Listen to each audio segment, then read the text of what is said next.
So I wanted to work this problem out for a guy that was asking me questions on YouTube. Um, he had a question about trigonometric substitution, which is kind of a cool topic. Kind of nerdy to say it's cool, but whatever. So I like the triangle method where we draw a triangle, and his question was, can we use the constant on the side adjacent, or do we have to use it on the side opposite? So I think, he had some classmates or maybe a teacher or somebody tell him that he could only use it for the one that gave him, the sine theta. Typically whenever this section is taught, like they have the substitutions, and usually it's like use sine theta, use secant theta, use tangent theta. But there's really no reason you can't use the cosine theta as opposed to sine theta. I think, it's going to work either way, but I think, the student might have been told that it only works one way, but you can actually do it both ways.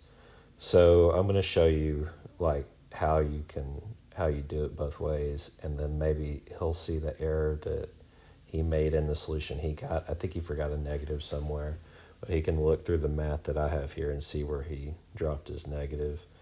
But anyway, the sine theta, you run through it, you get opposite over hypotenuse, which is right here, and run through all that, you get your secant theta is your y over 6. And the reason I use secant theta is so I can solve for y easily, and then it's real easy to get my dy that way. Just take the derivative on both sides, right? Okay, then substitute in, get all this great stuff, and it ends with the answer that he told me that, his textbook said. Okay, so the square root of y squared minus 36 minus 6 arctangent square root y squared minus 36 divided by 6 plus c, right? So whoop-de-doo, that's great.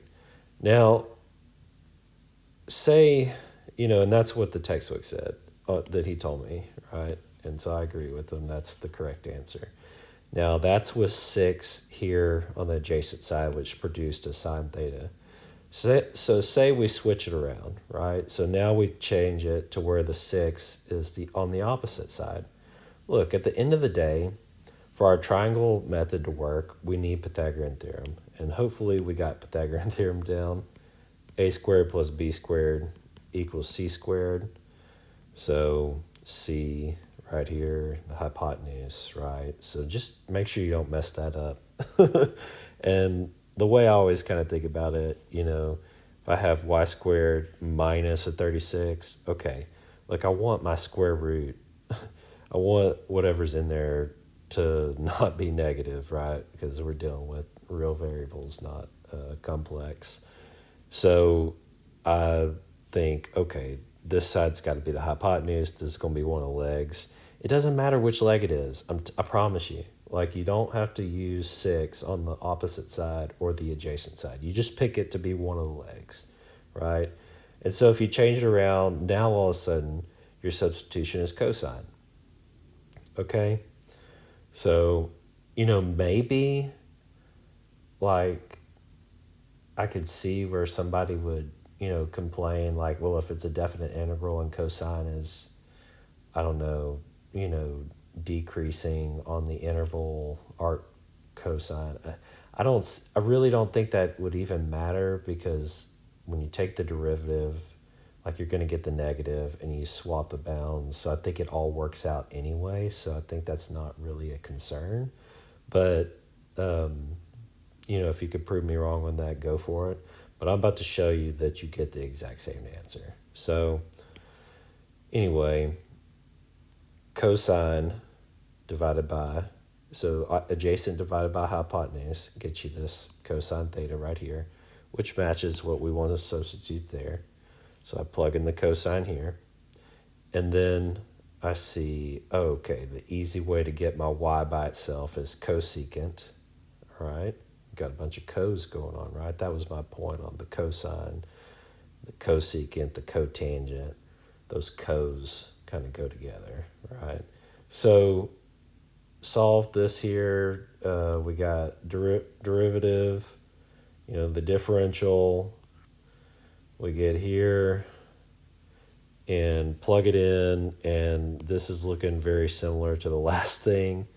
I think what you might have done is you had, the negatives here, but when you substitute this, you get, or when you integrate that, you get a negative, and I think you forgot the double negative to make that positive. I think that's where you messed up, like you had a negative out front there, and so it's like, okay, that's where you messed up.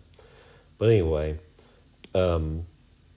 it does look, you get to this point here and it's like, well, how in the world is this going to look like my answer? Because I have 6 inverse cotangent of this ugly thing. And up here, it was -6 inverse tangent. So turns out that there's a little property here, a little identity, that if you do the arctangent of something plus the cotangent of that same something, it's always going to be pi over 2. Oh my goodness, cofunctions, right? Okay. So you think about like sine theta, right? Or sine x, whatever, right? If I'm going to graph this on the xy plane, okay. I'm sorry, I just graphed cosine. So that's cosine, so that's y equals cosine x.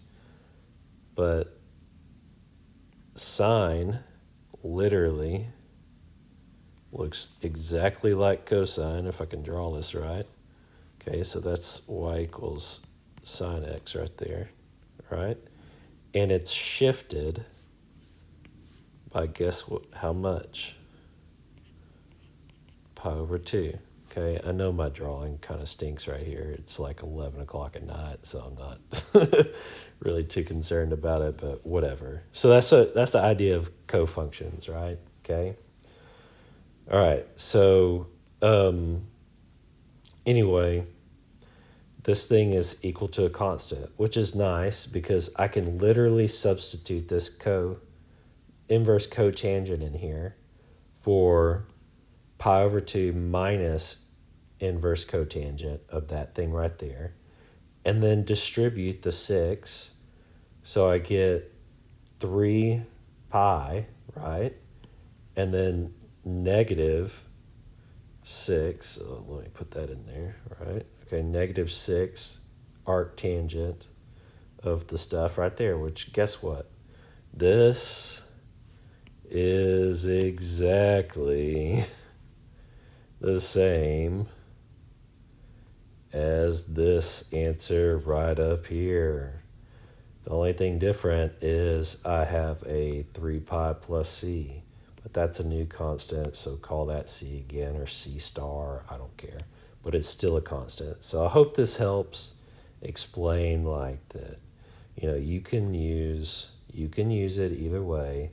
Sorry somebody told you that you can't, and but anyway, it's literally, you can use it for either side. As long as you have Pythagorean theorem working out here, you set your triangle up in a way that Pythagorean theorem works for the right triangles, then you're good to go. So I hope this is helpful. Let me know.